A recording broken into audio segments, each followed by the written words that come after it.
Adapting to Changing Climate, Strategies for Individuals and the Medical Community. We are launching this journey with the science of climate change in California and beyond, featuring Dr. Daniel Swain, a leading climate scientist from UCLA. So let's get ready for an eye-opening session.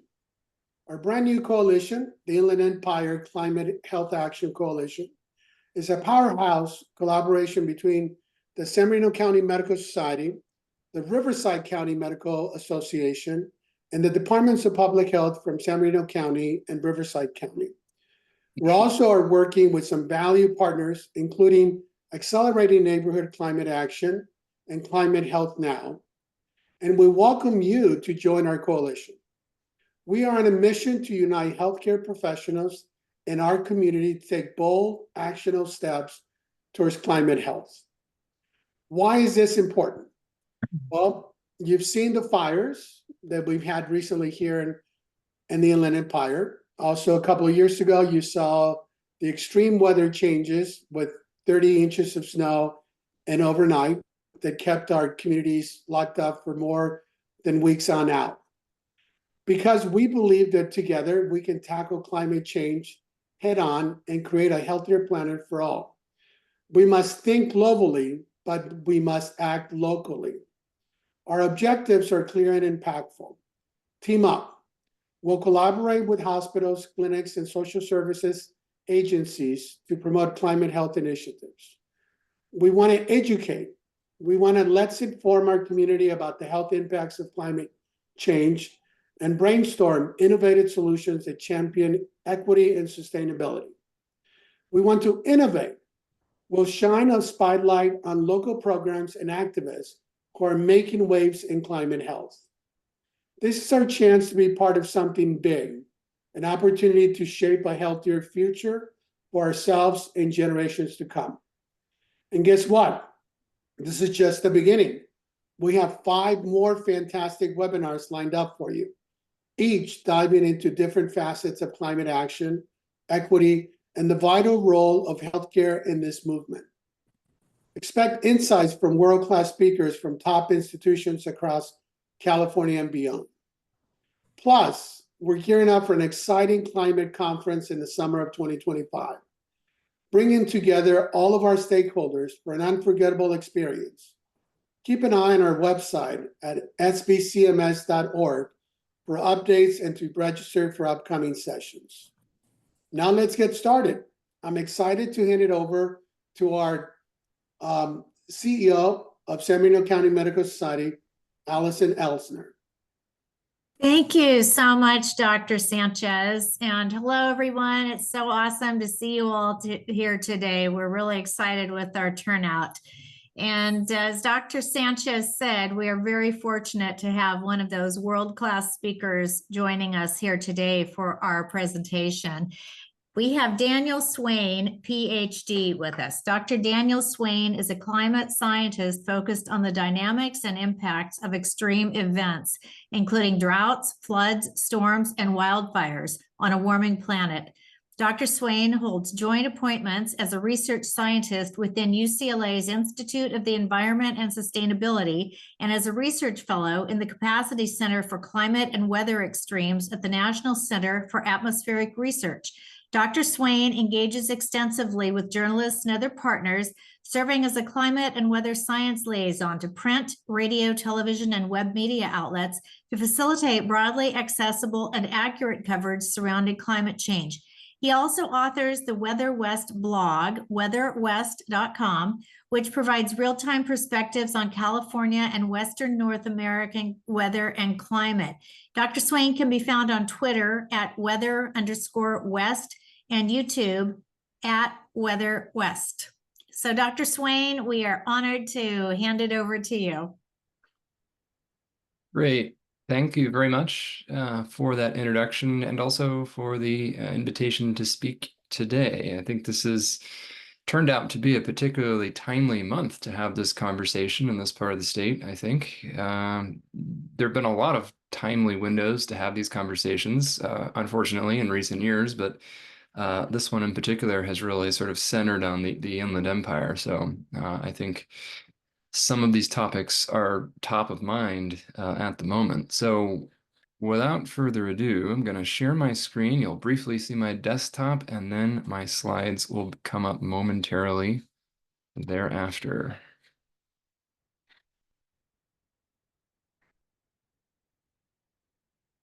All right, there we go.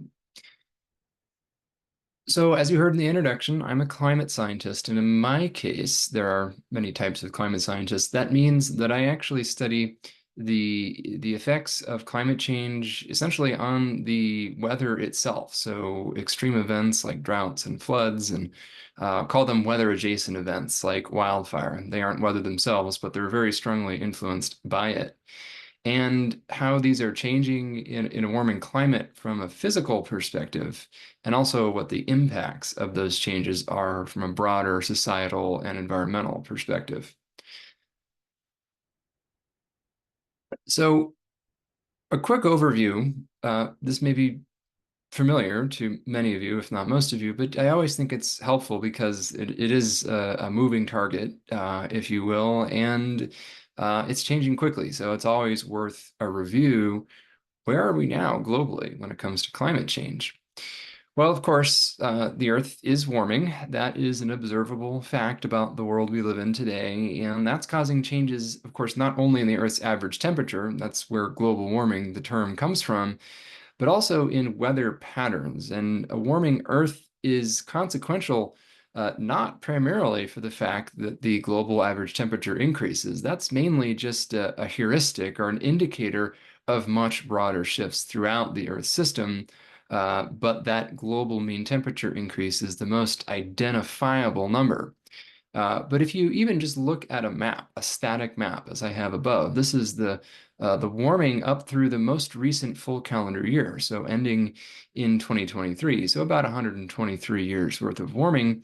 You can see that there's no blue on the map except for a small patch of the North Atlantic. It's all yellow and orange and red. But also that the magnitude of the warming is quite different from place to place. So just about everyone on Earth, no matter where you live, has experienced warming, but some regions have warmed a lot faster than others. And two general patterns you might notice is that the high latitudes, the Arctic in particular, is warming much faster than the rest of the world, and also the continents generally are warming faster than the oceans. That's, of course, important for us here in California because we don't live in the Arctic, but we do live on land, as do most people on Earth. So the fact when we hear about 1.5, 2 degrees centigrade of global mean warming, we're already talking about a rate of warming over populated areas. It's about 50% greater than that by virtue of the fact that the land in general is warming faster than the oceans are. And this warming, of course, is caused by the increasing accumulation of heat-trapping greenhouse gases in the Earth's atmosphere that are emitted by a variety of human activities. The most obvious of which perhaps are the combustion of fossil fuels for transportation, for energy, for industry, but also too, a significant part comes from the emissions from the land surface itself as we transform that land surface for agricultural and urban purposes. At this point, we've warmed as of this year on a long-term multi-year average basis by about 1.3 to 1.4 degrees Celsius, or that's about 2.5 degrees Fahrenheit. Of course, that number is faster over land by about 50%, as I mentioned, but the last couple of years have been even warmer than that, closer to 1.5 degrees centigrade.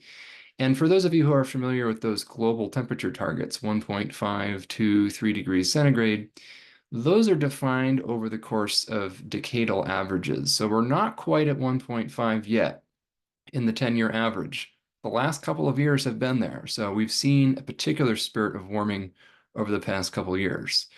What is our current trajectory? Well, that's a function of several different things. Chief among those being how much more carbon do we emit into the atmosphere in the coming decades? And that is increasingly a policy question, a political question, and an economic question rather than a physical science question. There is still some uncertainty exactly how much warming we would see for a given level of emissions, but right now it looks like the most plausible range of total warming this century is somewhere between 2 and 3 degrees centigrade. And that might sound like a relatively narrow range, but the difference between 2 and 3 degrees centigrade is the difference between two vastly different worlds. And I think you might get a taste of why that's such a significant number, despite the relatively small values, when we talk about the impacts that we're seeing at significantly less than 1.5 C of warming today. So that's the global overview, but now I want to zoom in on California. The animation on the left here just shows the seasonal cycle of precipitation in the state on a typical year. Averaged over decades. This is something that I think most folks who have lived in California are quite familiar with. We have a seasonal cycle where essentially it rains in the winter most of the time and is dry in the summer generally, with a couple of exceptions. The southeastern deserts tend to see more monsoonal moisture and do see some summer rainfall, but generally most of California has this wet winter, dry summer with some transition seasons in between that can be kind of variable. And you can also see that the seasonal cycle is a little bit different if you're talking about northern versus Southern California. The rains begin a bit sooner in autumn up north, and they end a bit sooner in the south during the spring, but generally it's a similar cycle. The reason why this is important is when you combine it with the data depicted on the figure on the right, which shows the degree to which California's precipitation varies from year to year in the context of the variation in other parts of the continental United States. And what you see is that California broadly and Southern California in particular jump out as being completely different than the entire rest of the country, in the sense that it has dramatically higher year-to-year variation in that annual precipitation than anywhere else in continental North America, and arguably anywhere else in North America, because it's also higher than you get in Canada and Mexico. And so what we can glean from this is that there's a physical reason why that's the case. California exists at a climatological boundary, essentially, between the more active mid-latitude climate to the north, so a cooler, wetter, more unstable climate up in the Pacific Northwest, and a much more stable subtropical climate, so mostly dry and sunny, to the south of California. And this boundary is not fixed in time. There's no particular line of latitude at which this occurs. It's a dynamic boundary, and it shifts to the south in winter. That's why we have a rainy season then. The jet stream is farther south. We see more winter storms in California. And then it shifts well to the north, where even the Pacific Northwest has more of a subtropically influenced climate in summer, where it tends also to be relatively dry compared to other parts of the country in the summer.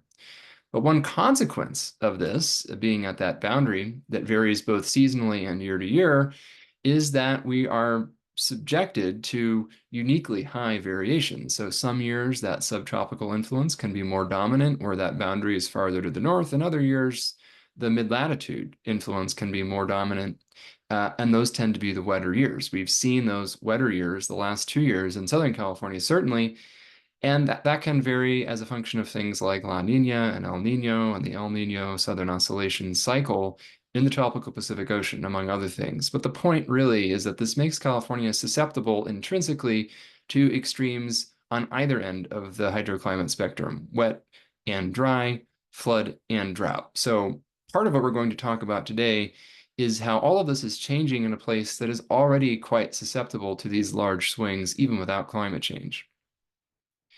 So I just want to cut to the chase and say, okay, so what do climate models say about California's future precipitation? And one of the really interesting things is that I actually can't tell you what the average precipitation will be in the future with warming in much of California. It's unclear. There's a slight tilt in the odds that Southern California will get a little bit drier on average and Northern California is slightly wetter on average. But that doesn't really tell us much, and it's not very large change compared to the already high degree of variability we see from year to year. But if you ask a slightly different question, and arguably a more important one, of those very same climate models, what we see is quite a substantial increase in both extremely wet years on the one hand, and then extremely dry years on the other, leading to an increase in what we call precipitation whiplash from year to year. So even these very same modeling tools that say, you know, we really can't say a lot about the average precipitation change in a warming climate in California, they pretty strongly agree that the rate and magnitude of those swings between wet and dry and then back again will increase pretty dramatically. And if you look at this map on the right, the one that's mostly purple with a little bit of orange, what you can kind of see is that the maximum axis of whiplash increase when it comes to a precipitation specifically is right over Southern California. So this is something that I think Southern California in particular will really experience more than even the rest of the Southwest in the years to come, even though this is a more widespread process. And that's true at the annual scale, but what if we look at the seasonality? Because we have such distinctive warm, dry summer, wet, cool winter seasonality to begin with. Well, what we see in these, again, using exactly the same models, is that there's likely to be a trend towards an even sharper seasonality where we have potentially wetter conditions during the time of year where it was already fairly wet in winter, but drier conditions the rest of the time. So not only do we see more dramatic swings from year to year between dry and wet and vice versa, but we also are likely to see increasing, I call it seasonal sharpness. So a more dramatic contrast between much hotter and even drier summers and autumns and springs, with potentially somewhat wetter winters in between. And that has some significant implications for a variety of things. Wildfire risk, of course, chief among them. You have longer dry periods, you have more time for that vegetation to dry out. But also, if you have wetter wet periods, you have more opportunities for that vegetation to grow and thrive in the first place right before it dries out, which is actually the exact sequence of events we've seen this year in Southern California, with very wet conditions being followed all the way in September by record warmth, but also large implications for snowpack with a longer non-accumulation season and an earlier melt, as well as ecosystem stresses and impacts on agriculture, because anywhere you have plants, whether they're cultivated or naturally growing, the length and intensity of that dry season is something to which those plants are adapted to. And with irrigated agriculture, if there's enough water to go around, you can temper it somewhat by irrigating for longer. But in the natural ecosystems, there's no large-scale sprinkler systems in California's forests. So they're kind of at the mercy of what happens here. So one of the key reasons why this is happening from a physical science perspective is due to something I have started to call the expanding atmospheric sponge effect. So imagine, and this analogy, by the way, works quite literally. You can actually demonstrate it by purchasing an ordinary kitchen sponge and then a comically oversized one, which apparently exists. A camera crew once found one available, and you can replicate this in about 30 seconds in front of a camera. But imagine you have an ordinary kitchen sponge and you spill a glass of water on the kitchen counter or something. It might be just enough to absorb all that water, but not much more. And then imagine you spill a whole pitcher of water and you're going to need a bigger sponge or multiple sponges to soak up all that water. The reason why this analogy, I think, works so well is it explains why, as the atmosphere warms, it has an increasing capacity to both quote unquote hold water vapor, but also to evaporate that water. So in other words, this actually is the underlying mechanism that explains both why the atmosphere can yield more intense precipitation events when conditions are favorable for rain, but also more intensive evaporation when conditions are not favorable for rain, which is much of the time in California. And so what we end up seeing is an exponential increase, and I use exponential consciously here. The rate is 7% per degree centigrade of warming, or about 3 or 4% per degree Fahrenheit. So this is truly an exponential function, like interest in a bank. We'd all be lucky with 7% interest in a checking account or a savings account. But because that water vapor holding capacity of the atmosphere increases at a relatively substantial 7% rate, even with a linear warming, each degree of warming results in an absolutely larger increment of water vapor holding capacity than the last. So this is something that accelerates even if the warming itself is not accelerating.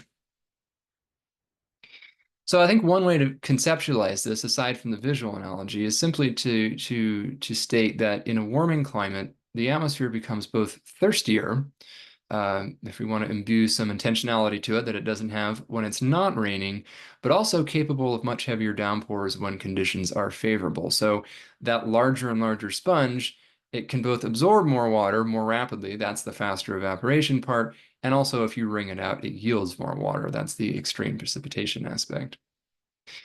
Do we see this in the real world? And this is some research that hasn't even been published yet, but should be coming out later this year, that my colleagues and I were working on. This is actually a review paper, but we did a little bit of analysis on top of it, and we're kind of struck by just how substantial the increases in global hydroclimate whiplash, these rapid transitions between dry and wet states or wet and dry states, has already been. In fact, if you compare the blue line, which is essentially the climate model predicted amount of warming, the climate model predicted increase in whiplash to two different real world observed data sets, what's pretty clear is that in circa 2023, the observed increases are quite a bit larger than the average climate model prediction for how much hydroclimate whiplash would have increased by this point. So in other words, at least so far, not only is this an exponential process, but it's also one that seems to be a bit underestimated based on historical predictions. Like the warming itself, we see that these increases and swings between wet and dry and then back again are greater over land, and they also occur earlier in this warming era over land than over oceans, which is, of course, important for most humans because that's where most of us live. Few of us live on boats in the ocean.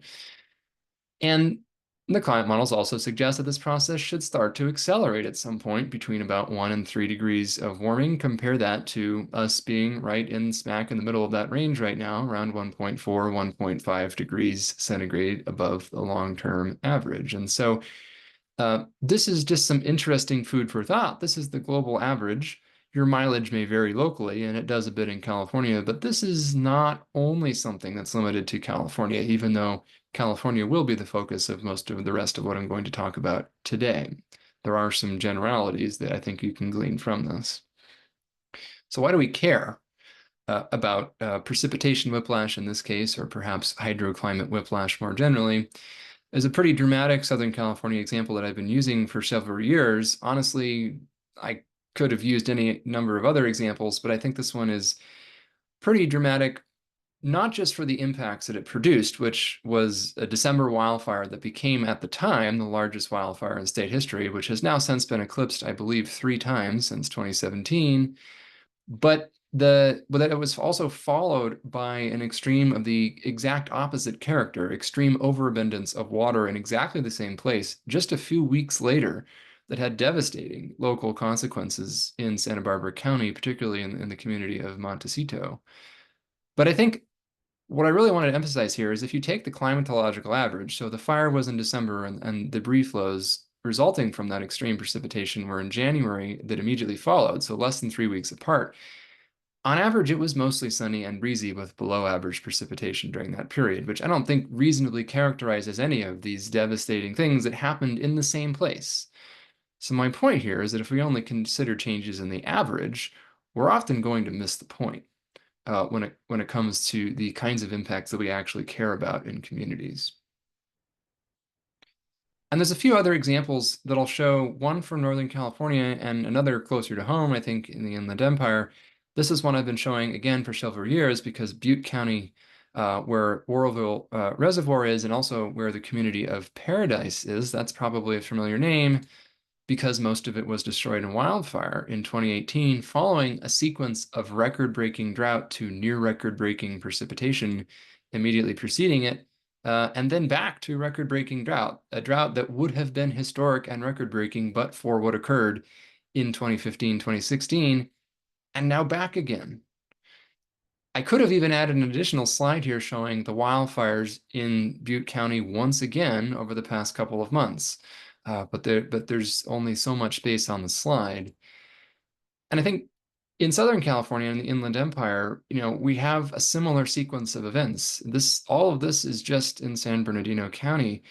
I could have created this slide for many counties in California, but I think some of the visual examples just are kind of shocking when you think, now granted, this is a particularly large county that extends over a particularly diverse range of geographies. But still, I think this is, whoops, those two went a little bit too quickly. This is a pretty extraordinary sequence over about a decade, really. And much of this occurred just in the last few years as we go from, again, historic drought to severe wildfires, The one thing that stands out here as being a bit different is the extreme heavy snowfall, because we don't think that we're going to see more extreme heavy snowfalls in a warming climate in this part of the world. But one interesting question, because from a community and societal impacts perspective, even if we don't see more extreme snowfalls in a warming climate, do the extreme snowfalls that occur become more consequential because we're less accustomed to them? More people live there who just haven't had to deal with this before, who aren't used to it.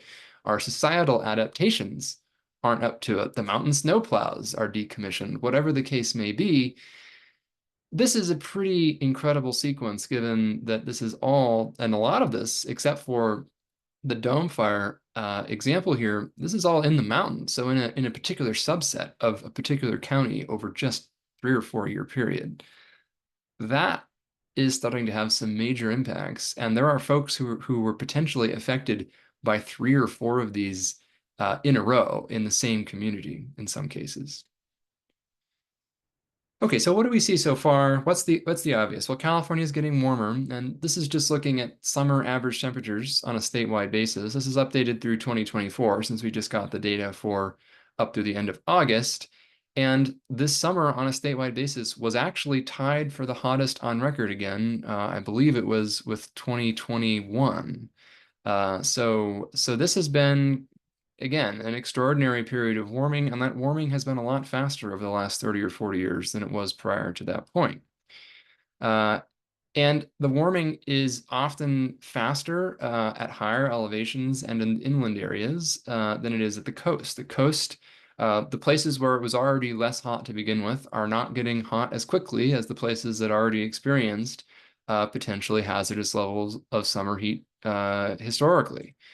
And when we look specifically at the Inland Empire, we see that the rate of summer warming is actually quite a bit faster than the statewide average. In fact, it's something like 50 to 80% faster than the statewide average in summer. That's a big jump.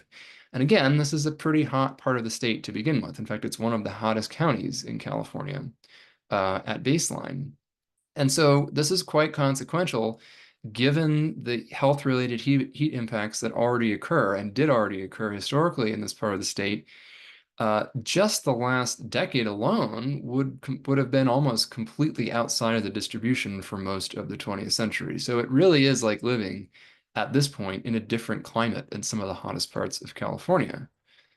And here, this summer has actually been the hottest on record by a considerable margin. Now, I think this is biased a little bit by the desert side of the county, a little bit more than the western half, west and south of the mountains.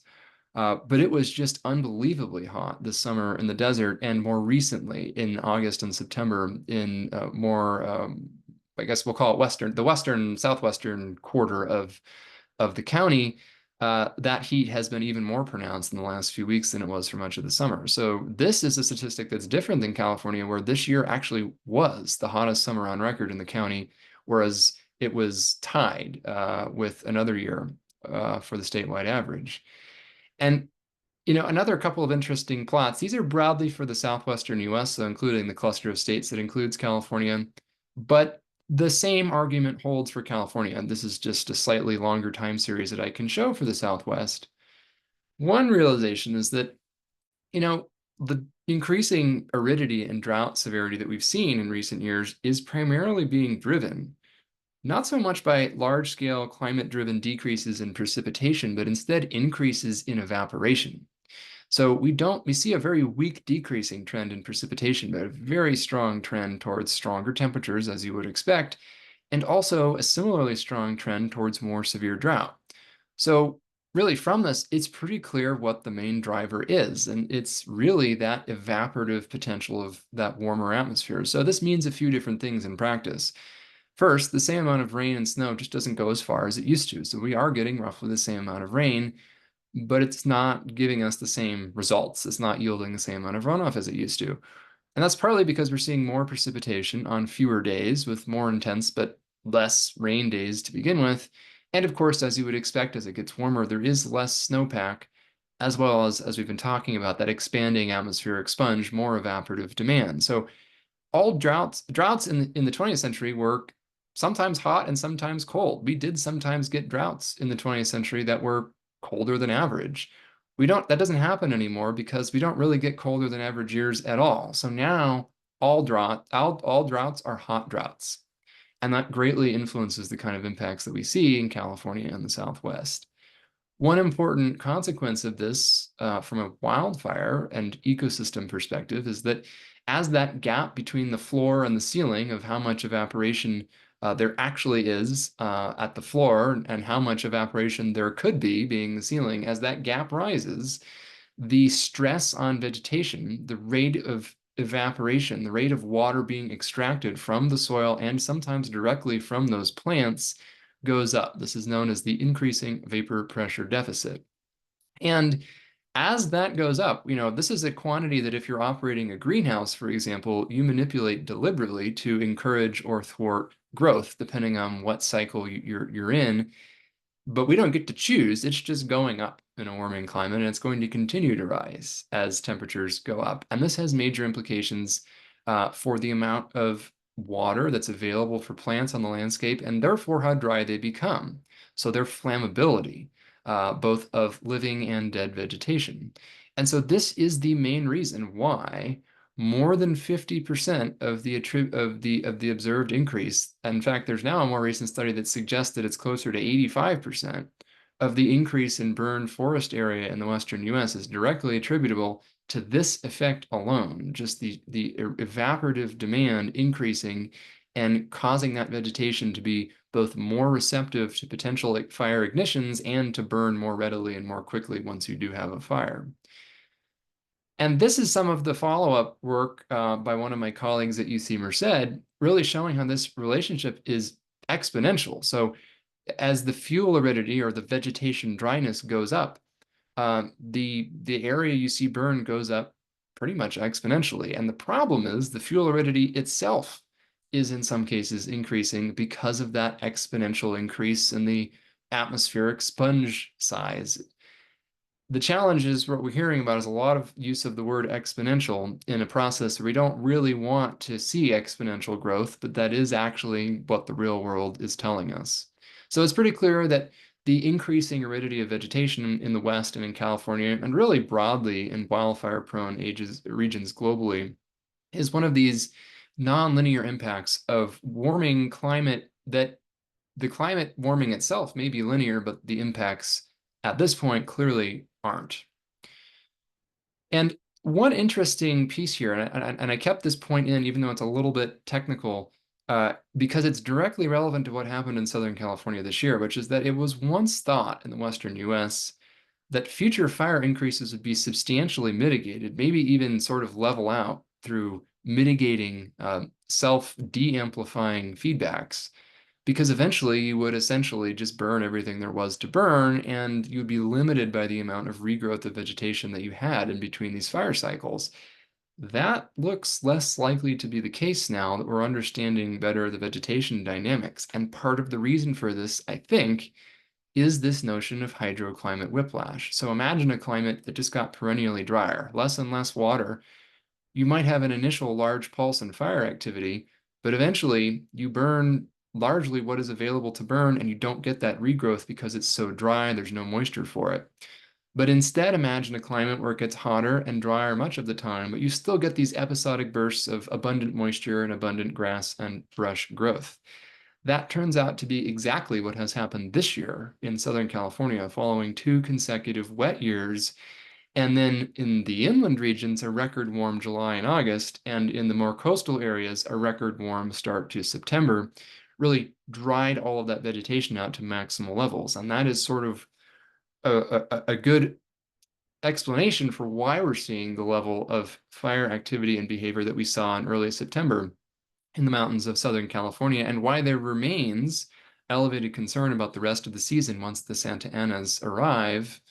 Assuming they arrive before significant widespread rainfall, that is the concern, is we've actually seen grasses and what's known as the biomass, so literally the mass of vegetation, in these grassland ecosystems and in the mixed brush and grass ecosystems that is anywhere from 50 to 100% above average because of all that extra water. So there's a lot more potential fuels for the fires that might occur. And then with this record heat, we've dried that out to a much greater than usual extent. So there's both more fuel for the potential fires, and it's drier than it usually would be. It's sort of a 1-2 punch that I think explains why that previously proposed mitigating feedback may not actually play out that way, particularly in a place like Southern California. So we've seen this already in California. Between 1980 and 2018, we did the study in 2020. We've already seen that autumn extreme fire weather conditions have doubled over that period. So this is not a small number. This is a large absolute increase already. And it's an increase we expect to continue for as long as the warming continues. And the warming will continue for quite some time. When it comes to snow, and I might zoom through this a little bit to make sure we have time for some discussion at the end, but I think you see the big picture, which is that as you would expect in a warming climate, we do tend to see less snow. Some parts of California never see snow in the modern era, but there are many parts of California that do, including one of the hottest counties in California, again, that also experiences 3-foot snowstorms in the mountains, sometimes in the same year. What we expect is that the average snowfall will decrease faster than the snow extremes. And I think this is exactly why we have some concern about these rare but still extant really heavy snowfall events in places that become accustomed to less and less snow on average.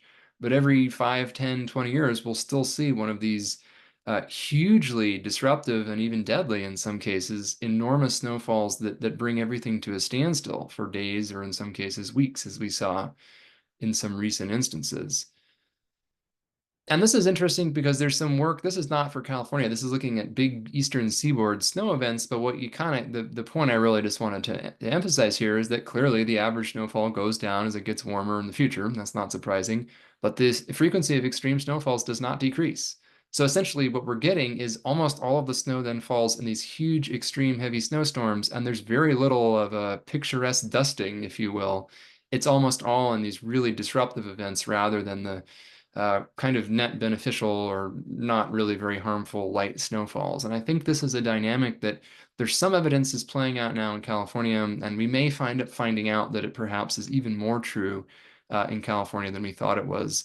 And the reason for this is twofold. And I won't get into don't worry too much about the details on the slide, but essentially as it gets warmer, the most intuitive piece is you're more likely to end up on the wrong side of freezing. So if you're at 32 degrees Fahrenheit and you warm 2 degrees, well, you're no longer below freezing, and whatever was going to fall as snow is now going to fall as rain.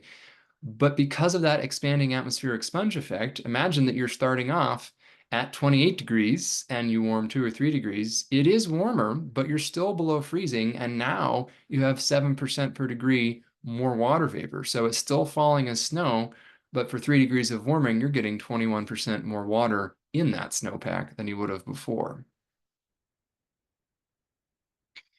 And so I think in California, one thing we've talked about mainly about droughts and heat waves and wildfires up to this point, but something I think that's been historically underemphasized in this part of the world is the increasing flood risk that comes with a warming climate. In fact, in some ways, aside from more severe wildfires, this is the strongest signal that we have, and heat waves, of course, in some of the data pointing towards pretty large increases in the magnitude of the worst flood events in particular. So in California, most of our big flood events are associated with what are known as atmospheric river storms in winter. That's not exclusively true. We did see some major flooding last summer from the remnants of Tropical Storm Hilary, for example, and occasionally you can see flash floods during the summer thunderstorm season in the deserts. But generally speaking, in most of California, it's these really big winter storms. And this is certainly true on the western and southern slopes of the transverse ranges in Southern California as well. These are the storms that will reliably become moister and produce more intense precipitation in a warming climate. And eventually we will see atmospheric rivers in winter, unlike anything we've seen in the past century or so. So unlike anything that anyone alive today has seen, and perhaps more significantly, unlike anything that the infrastructure we've had in place since the mid-20th century has seen before as well. And just to give a sense of what that looks like, this is a known as the arc storm scenario. I didn't choose the name, but we ran with it. This was from originally from 10 or 15 years ago. This is the arc storm 2.0 from the revamped version of this extreme flood scenario for the state of California. And we've been working with state agencies and regional governments to sort of integrate this into preparedness. This isn't a prediction about a specific storm, of course, but it's a plausible worst case scenario, not a worst case scenario. It's actually possible you could see even larger numbers, but this is sort of the design scenario that we've envisioned for a 30-day sequence. So a 4-week sequence of very intense winter storms on a statewide basis. This is how much rain would fall, or in the very highest mountains, this would be in the form of snow and liquid equivalent. But in some places we see, especially in the warmer future scenario, which produces more extreme precipitation, we can see that some of the mountain areas in California, particularly in the Sierra Nevada and some of the coastal ranges, but also some of the highest peaks in the transverse ranges in Southern California, see over 50 inches and even upwards of 70 to 80 inches of rainfall in a 30-day period in this scenario. So again, these are very extreme numbers that we have not seen or even come close to seeing historically. There are some anecdotes from the Great Flood of 1862 that come pretty close to this. If you're a history scholar, among other things, we don't have good measurements from 1862 that are entirely reliable, but there were anecdotes in journals, people who kept the coffee can rain gauges on the west slope of the Sierra Nevada, that they did receive on the order of 70 or 80 inches in a 4 or 5 week period. So we think that this is not ridiculous. This is something that could happen, partly because it seems like it's happened before, even without climate change juicing up the atmosphere by 7% per degree of warming. So our argument is this was already possible, but very unlikely in any given year. Still unlikely in any given year, but becoming progressively less so with each increment of a degree of warming. And I just wanted to zoom in on Southern California. It's the same scale applied as you can see below, just to show that there are a lot of regions in the mountains of Southern California that exceed 40 or 50 inches of rain in this scenario over a 30-day period. So that is on average significantly more than an inch a day every day for a month. And on some of those days, it's probably quite a lot more than that. So this would be, let's just say it would be a big problem. And we're working through what the implications are for planning and preparedness right now. What does it look like as a function of temperature? As I mentioned, we don't know exactly how much we're going to warm in a warming climate. We know we're going to see some more warming, but so we plotted this as a function of temperature, not of time. How much warming will there be in 2080? It's hard to say. But what is clear is that the risk of something like this goes up considerably with each passing degree of warming. In fact, now as we get closer in 2024, 2025, closer to that 1.5 mark, our risk today is already probably considerably higher than it was in the 20th century. And we've been lucky not to realize that latent potential in recent years. So I wanted to jump for a moment into as I start to wrap things up, some of what I think are the most pressing health-related implications of all of what I've just mentioned. And I think the one we experience the most often and have experienced within the past 2 weeks in many cases, I think, are those related to extreme heat. And as I mentioned earlier, this is a big problem for inland areas that are already exposed to more extreme heat that are warming faster than the coastal regions. This means that the places that are in some ways already the most at risk are going to see the largest increase in risk. Now, there is an alternative view here that inland areas are in some ways more adapted to extreme heat. So more people have access to air conditioning in the Inland Empire than, on the west side of LA. But the challenge is that's, in places where that's not the case, among populations that do not have that access, that's not true at all. In fact, you're actually just making what's already a serious problem much worse. And so there is a major equity piece to this, where there's an air conditioning gradient and there's an access to cooling gradient that's a socioeconomic thing that is in direct opposition to where the fastest rates of warming are going to be. So who has access to air conditioning right now? It's more prevalent in the hottest inland areas, But that doesn't mean there's universal access. And so that means that the consequences of not having access is going to be a lot higher there. Couple that with the fact that in general, you have higher wealth the closer you get to the coast in California. And so even if these are places that don't currently have access to active cooling, it's the places where people are probably going to be able to purchase it or to access it because they have the means to do so. So to the extent that you need more access in the places that are historically cooler, it's ironically going to be, from a socioeconomic perspective, easier to gain that access than it is in the places that already need it the most. So who is most at risk? And I think this is probably not surprising, but it's people who work or live outdoors. It's people who have jobs, including in warehouses, which, as we know, and not in all cases are they air conditioned. So it may be just like working outdoors or worse if there's no ventilation. These are folks who live in urban heat island neighborhoods, and we know there's a direct correlation between poverty and the magnitude of that heat island effect. It's much stronger in poorer neighborhoods. So poorer neighborhoods are literally 3 to 10 degrees hotter than their wealthier counterparts in a lot of major urban areas. That is a huge difference. It's particularly consequential at night. People experiencing homelessness, of course, have less access or no access to cooling. And then everybody else, even if you have access to cooling, if you just got to go about your daily life, pre-existing medical conditions, a lot of these risk factors overlap. And so, there's real risk that extreme heat is this underrated killer. It is probably the deadliest extreme weather event that occurs in California. We don't really perceive it as such, even though all the public health data suggests there is more morbidity and mortality associated with extreme heat than anything else in California. But there are some other things too, of course. There's wildfires, and the direct threat from fire is very real. If you're in a fire zone, that's pretty obvious. You don't want to be in the middle of a wildfire for your physical health. But also, there's the physical and emotional toll of prolonged or repeated evacuations. This is something that the folks in the mountains of Southern California have experienced recently. You have to leave your home for days to weeks on end repeatedly is very difficult. Especially if you fall into any of those categories above. And then there's also the much broader public health threat associated with wildfire smoke. The more we learn about it, the worse it is for our health collectively and individually. And this is actually the exception to the air pollution success story in California. There's much less air pollution in Southern California than there was in the 1970s. This is a great success of the Clean Air Act and other local regulations.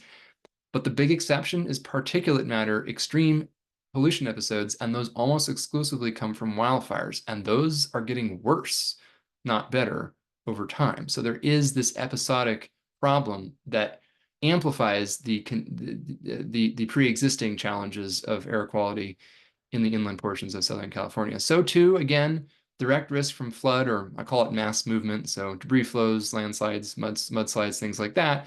Those are obviously a risk to personal safety. But also, again, just like with everything else, this is yet another thing that can contribute to evacuation fatigue, physical and emotional stress in a way that compounds with all these other hazards. And then there is also, this piece that I am starting to work with some colleagues on, particularly in the valley fever space, this oil-borne fungus that is a human pathogen that is actually quite a substantial human pathogen, especially in certain more arid parts of California, but expanding regionally to historically less arid portions of California. Again, this is something where your socioeconomic status very much affects your risk level and your degree of exposure. But one interesting piece here is it really seems like this cycling between wet and dry is precisely the kind of condition that this fungus loves in order to grow and then disperse in the wind. So this is actually a pretty significant concern, and we're looking into exactly the degree to which the kinds of whiplash changes in hydroclimate we're seeing might be a really direct risk factor for this in a broader region in the Southwest in the coming years. And then there's also other vector-borne diseases. Obviously, we all know that, mosquitoes and ticks can carry some nasty things. You never want to find either of them on your body. And in California, it's historically in some places the mosquito-borne risk is less than other more tropical parts of the world, but that is starting to change in some parts of Southern California. And I think the tick risk The tick-borne disease risk was historically underestimated in a lot of California. And again, both of these features, the range of the species that can carry these potential communicable vector-borne diseases expands for the most part in a warming climate. New species of mosquito can potentially thrive in Southern California as it gets warmer. And this whiplash, again, favors highly abundant ticks in places where vegetation is prevalent as well. So I think all of this sort of hints at some pretty grand challenges for policymakers and decision makers and practitioners. We have this physical reality that we're going to see an increase in both precipitation intensity, but also in overall aridity, a dramatic loss of the average snowpack, but we retain the big snowstorms, more extreme heat and more extreme runoff to boot. And so the question is, can we mitigate these risks simultaneously? And in a lot of cases, we need to be systems thinkers in the sense that some of the interventions we would use to mitigate one might expose us to greater risk of another. So how do we harmonize across these in ways that sort of result in win-win and community resilience that is impervious to extremes of the opposite character from the ones we're initially focused on? So I think it's really clear that some of the historical paradigms won't work. I think what will work are flexible interventions. So interventions that can accommodate both drought and flood, extreme heat, but also, if you're in the mountains, extreme snowfall. And I think that this is challenging to conceptualize, but there are actually specific examples of this. In the flood context, sometimes it's expanding floodplains, for example. So it's not building higher flood walls, but it's letting the water, to a limited and semi-controlled extent, do its thing, because in doing so, you can reduce the flood risk to populated areas and increase your groundwater recharge, which gives you some resilience in the face of the next drought, for example. And so I think that, sponge cities in urban parts of Southern California, this is another big part of that. It both reduces flood risks, allows more water to percolate back into the soil, recharge those aquifers, improving, state agency and local agency awareness, and really running through these sorts of scenarios of opposing extremes is going to be really important, because looking to the past to tell us the range of things we need to be prepared for in the future is not a good idea in a non-stationary climate. We're going to underestimate some of those risks. So those stress tests become really important. And I think this notion of resilience is key, because, it's not just the physical hazards, right? We can talk about the fires, the heat waves, the floods, but it's also a question of how exposed are people and communities to those hazards in the local context.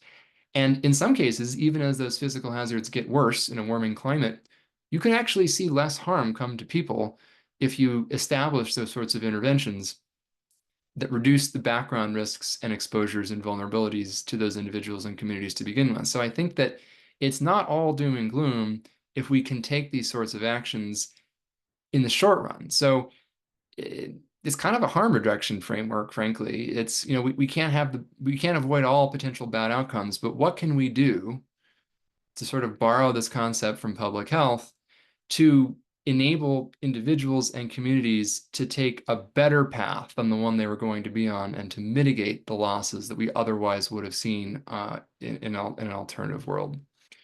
So I'll zoom through these, since I do want to leave some time for questions. I think we're right up at the hour if my clock is right.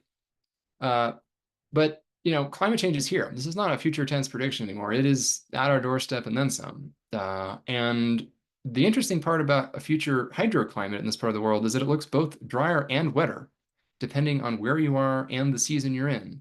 But overall, most places in California, I think, will see greater wet and dry extremes, even if the overall amount of precipitation change isn't particularly dramatic. Blame the atmospheric sponge for that one.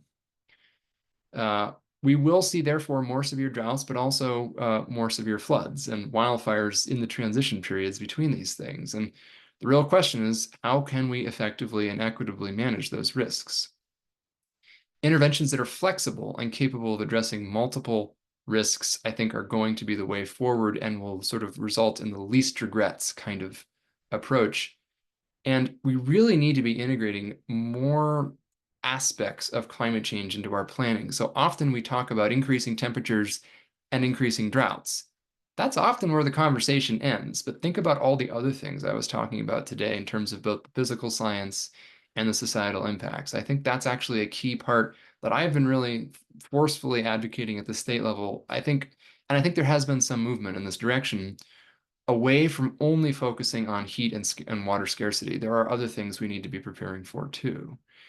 And among other folks, public health people, specialists, and practitioners in communities will be on the front lines of this, because you're going to be seeing, whether they're explicitly or obviously climate related or not, there are side effects of these physical changes to the Earth's atmosphere and to California climate and extreme weather. And this is something you'll see in clinical practice, in the emergency room, at population level health assessments. This is something that is starting to show up.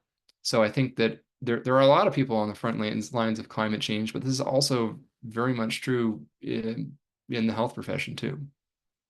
So with that, here's my social media stuff. You can find me everywhere, as your heart desires or not. But with that, I wanted to leave at least a little bit of time for some questions, since I'm guessing they were coming through. I could see the things popping up in the meantime. So thank you. Thank you so much, Dr. Swain, for that very informative presentation. So now we're going to open it up for questions. So if you have a question, we're going to ask you to unmute yourself and ask the question, or put it on the chat. We're going to start with the first question from our own CEO, Allison.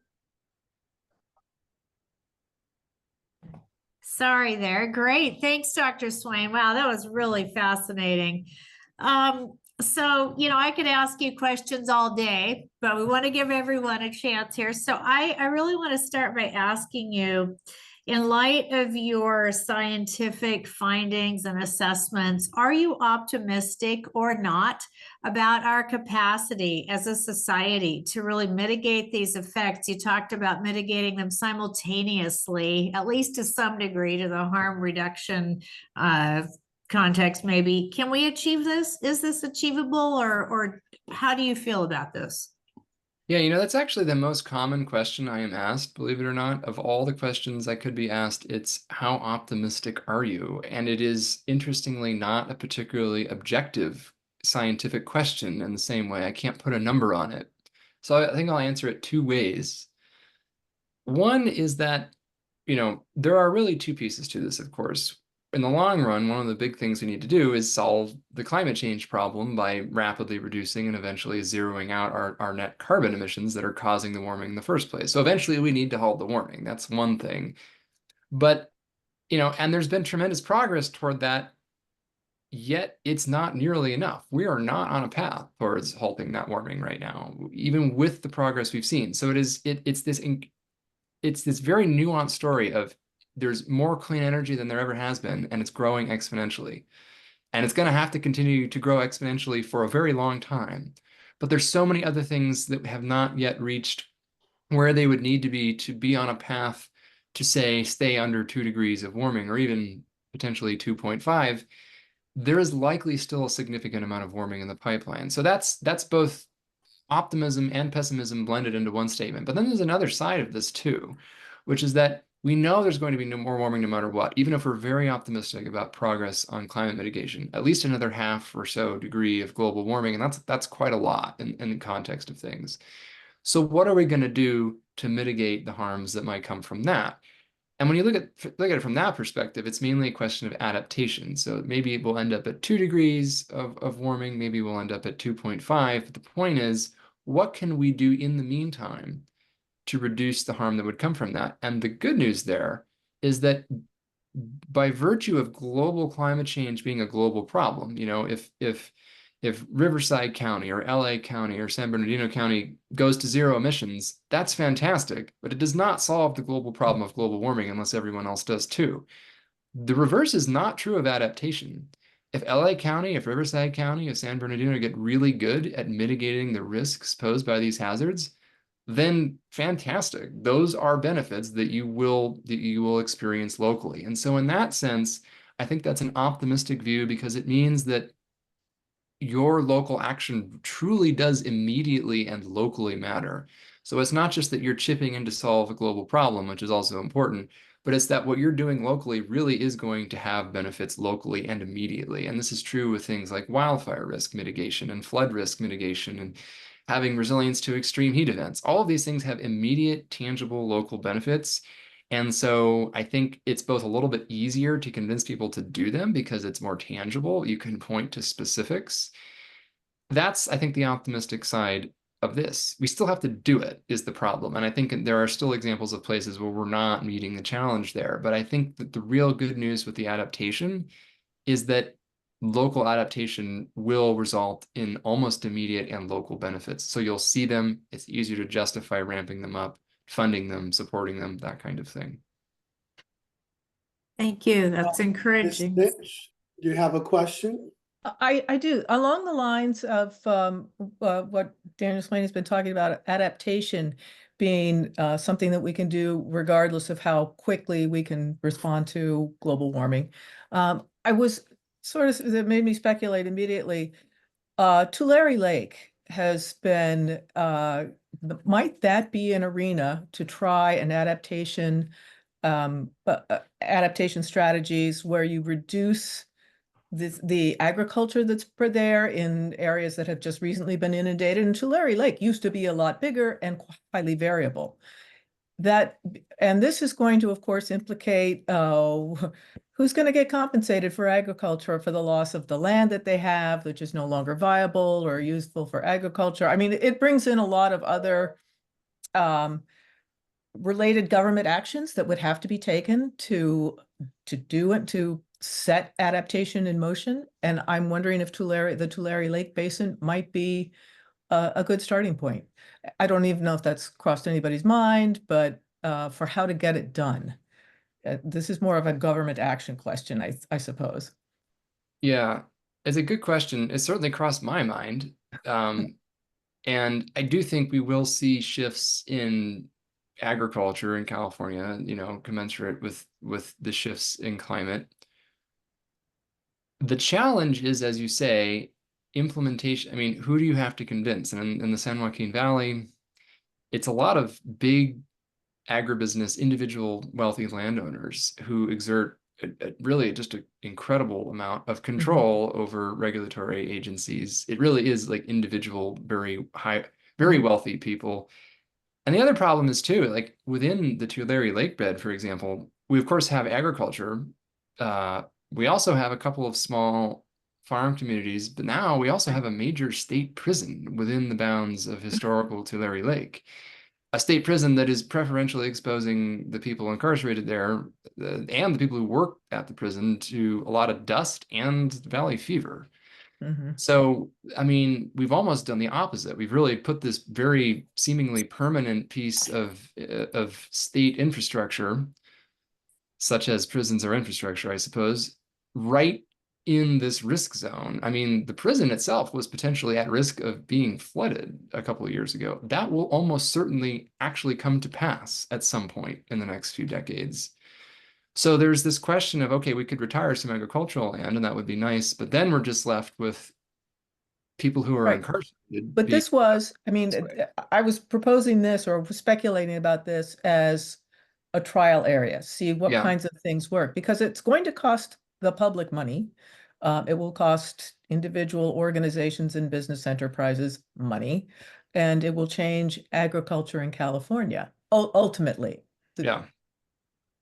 Yeah, I totally agree. And I think that I wish there was a little more movement towards these kinds of pilot projects, really. And I think that there is just the beginnings of inner workings. I'm not aware of any necessarily in Tulare specifically, but there are others elsewhere in the San Joaquin Valley outside of that basin where there are these, effectively, they're going to be like floodplain restoration, river setbacks. But effectively what you're doing is you're taking agricultural land and I hesitate to use the term rewilding, but you're not using it for active agriculture anymore, whereas it once was. So there is some precedent for this on the San Joaquin River itself and in its historic natural floodplain. I think Tulare is challenging also, it turns out, and I did not realize the extent to which this was true until I spoke to some of my hydrogeologist colleagues, but there is, unfortunately, a lot of pollution now within the basin because you have these floodwaters that concentrate, and it's now difficult to do other things with that land. Now, my question is, it's okay to grow food there then, but I guess that's a question for another day. But it turns out to be a really good example of how complicated I think it can be to introduce some of these changes, because there is, there's the influence of individual wealthy and corporate agricultural landlords. There are the incredible array of state agencies that are involved in land use and water allocation decisions. Part of the reason why people want to retain rights to the land is not, they don't really care about the land, they care about the water rights, the hierarchical historical water rights that came with their when they acquired that land through, dubious means. But I mean, that's actually why the land is valuable. It's not really that it's incredible growing conditions, but it is that the water is incredibly valuable, and we've tied the value of that water to the land in a way that we would need to uncouple. So water in California is, there's all sorts of aphorisms there, but I think that the climate is going to force our hand. I think in the long run, it's either going to happen proactively, or it's going to happen some year when the whole basin fills up and we decide it's not economical to pump it out. We have time for one more question. I'm actually going to ask the question myself. Because one of the things we want to do is we really want to focus on policy. So what policy really works to address and mitigate the changes of climate change, especially when it comes to climate health?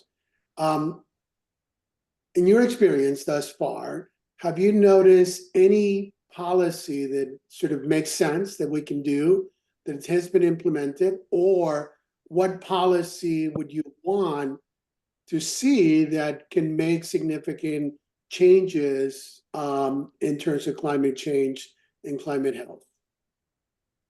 So I think what I would emphasize is sort of the latter half of what I was talking about a few minutes ago, which is that I really think that the most compelling short-term interventions are on the adaptation sides, meaning that how can we make communities and individuals less susceptible to harm from these events, even if they are increasing, rather than let's first focus on preventing the events from increasing, because I think that is a less tractable problem locally and in the long run. So generally speaking, I think that these local to regional efforts to improve resilience to extremes is the broad class. Within that, I would say one potentially successful intervention that's just being trialed, as I mentioned, from a flood and drought risk perspective, and this is more true in the Central Valley, so the Sacramento River watershed and the San Joaquin watershed, would be these larger scale floodplain restoration, where you can essentially use unwanted floodwater to recharge groundwater aquifers, thereby ensuring that farms have water in the subsequent droughts, and also that some of these small groundwater dependent farm working communities have access to that groundwater during the droughts, which was not the case. The only places that ran out of drinking water during the historic droughts of the early 21st century in California were these low income communities, essentially in the San Joaquin Valley. That was where that actually did happen. This might actually mitigate both the flood risk and that kind of risk. So that is a smart intervention, but it's kind of limited. So I think what we would need to do is really think a lot bigger. And one of the things that would motivate us to think bigger is to think about both droughts and floods at the same time, rather than treating them as completely separate things. That's going to be a big policy shift at the state level. I think we're starting to get there. But I also think that we're starting to get there with it at the individual county and even metro sort of organizational regions in Southern California, where there is this growing recognition that that we really can't just focus on corralling the LA River and then preparing for the next drought as separate problems, but dealing with them as one unified axis. But the other piece, I think, is that a lot of the vulnerabilities at a community scale, I mean, I'm talking about kind of physical interventions, building walls or not building walls, or expanding floodplains or not. The other piece of this is, in some ways, both simpler but also harder, and that is addressing some of the deeper seated socioeconomic imbalances that result in the inequities that allow for such differential impacts. And so it's, some of this is not even in the engineering realm necessarily, or in the physical science realm. It's how to make sure that no one dies because they didn't have access to air conditioning in a heat wave. there are different community level interventions for that, depending on the context. But like that is the kind of thing, you know, people ensuring that fewer people are exposed to these plumes of dust that we know contain these potentially infectious fungal spores that are increasing in a warming climate. Interventions as simple as distributing like N95 respirators for farm workers is like that is actually a very effective intervention for something like that. The bonus is it works for wildfire smoke too. So there's everything from relatively cheap, simple interventions targeted towards individuals, and then community scale efforts to address some of the things that we know cause the greatest societal burdens. And then there is also aggregating upward to regional and state levels, these larger projects and policy shifts that would be required. So I know I didn't give you a very specific policy there, but that's sort of my vision for the framework of what might work as you telescope across different administrative units within the state. Well, thank you so much for that. Thank you so much for taking the time to be with us here. This is a great presentation. It's a great start to what we really want to build here. So I encourage each and every one of you to register for our future events. We're going to talk about the mental health aspect of climate change coming up on November 13th. Then we're going to talk about the economic impact that climate change has here in the Inland Empire. Then we're going to focus on some of the local efforts that are being taken up by our public health departments here in the area to counteract the effects of climate change and how it's impacting climate health. Then we're actually going to get the big perspective from experts throughout the country from that are talking about what physicians and medical professionals can do to really mitigate the effects of climate change. And lastly, we're going to talk about equity. So we encourage each and every one of you to please register for the future webinars to spread the word. We want to build this. And first and lastly, we want to encourage you to join our coalition. If you can join us to build this coalition, that way we can, as a group, we can have more power to impact policy here in the Inland Empire. Again, I want to thank Dr. Swain for taking the time to do this. I want to thank each and every one of you for coming. And especially I want to thank our coalition partners, the Riverside Medical Society, the San Bernardino County Department of Public Health, and the Riverside Department of Public Health for joining us and partnering with us on this very important issue of climate change and climate health here in the Inland Empire. Hope to see you soon. And again, thank you so much for joining us. Bye-bye. Thank you. Bye, everyone.